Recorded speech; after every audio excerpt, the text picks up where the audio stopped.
Hey guys, I wanted to take a break from the regular Dead by Daylight gameplay videos to talk to you a little bit about what's being discussed in the community. Right now, on multiple streams, Discords, and Reddits, people are currently saying that they believe that the new D-Strike is a little bit overpowered. I wanted to take some time to give my thoughts on it, what I think the perk is for, what I think the perk is doing right, and why I really think people are upset with the perk. Ultimately, I don't believe that people truly believe the DS itself is overpowered, but more so the different combinations they're having to deal with alongside of DS, which is another conversation entirely. But either way, let's get into it.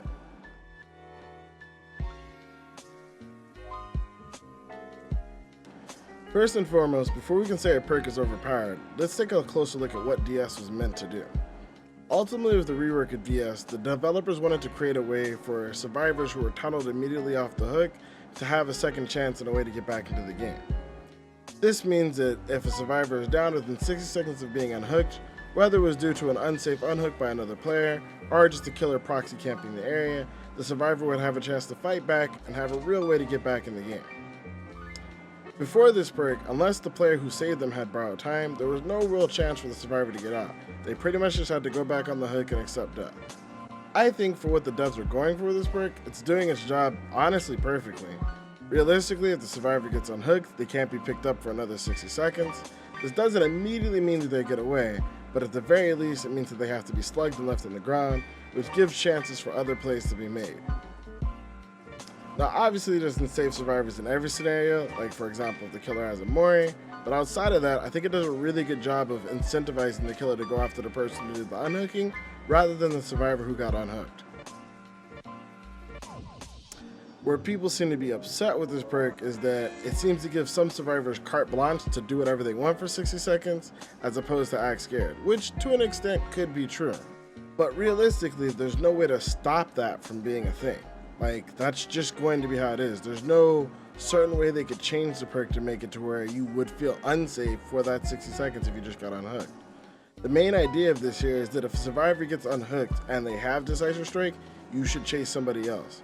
That's exactly what the perk is trying to do, and I think it does a really good job of forcing you to do that. Realistically, I think the problem that people have isn't necessarily with Decisive Strike itself, but just some of the combinations that are being ran with Decisive Strike. Something I'm seeing a lot of people run would be, say, something like Deliverance and Decisive Strike, which would allow you to unhook yourself, and then while you have your broken debuff from the Deliverance, you'd be protected by the Decisive Strike in the event that you happen to go down. The other thing I think that I see a lot of players are running is Unbreakable Decisive Strike. The reasoning for this is if you have Decisive Strike, a lot of killers are liking to leave survivors slugged on the ground so that they can't use it, and if that's the case, a lot of players are running Unbreakable so they're able to pick themselves back up and get back in the game. Lastly, and this is probably the most cheeky of them, but I've seen a few players, myself included, running Head-On and Decisive Strike. The reasoning for this is one of the plays you can use the Decisive Strike to force the killer to eat the stun is to run into a locker, in which case the killer has to pull you out of the locker, forcing them to eat the Decisive Strike stun. Some killers have already started to catch on to this and just simply not pulling the players out of the locker and standing in front of the locker to wait out the Decisive Strike timer. This isn't a terrible idea, but that's where the Head-On comes in. This allows players to eat the stun, or basically stun the killer, if they decide to stand there and not eat the Decisive Strike, giving them another way to get out and get past the killer. Realistically, the frustration of Decisive Strike doesn't come directly from the ability itself, but from all the other things you can couple with it that makes it way stronger. Unfortunately, this is the way devs are designing perks in general right now. Things like Life or Dance With Me are made to be used with Window of Opportunity. Things like Tenacity and No Mither are being made to use with things like Unbreakable, and Decisive Strike obviously was perfectly timed in with Deliverance. The developers want people to use multiple perks together to make a real build. They're trying to make it so that no one single perk is really strong, but chaining certain perks together could become a very powerful combo.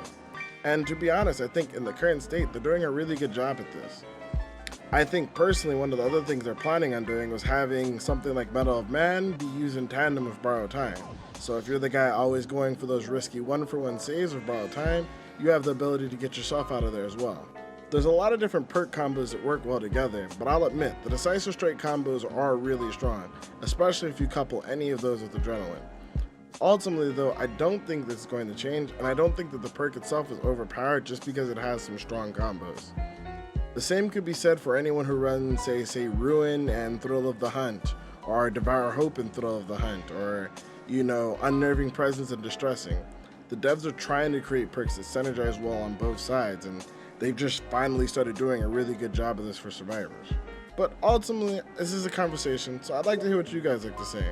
Do you guys feel the Decisive strike in its current state is overpowered, or would you guys like to see some kind of nerf to it? If so, what kind of nerfs would you guys like to see?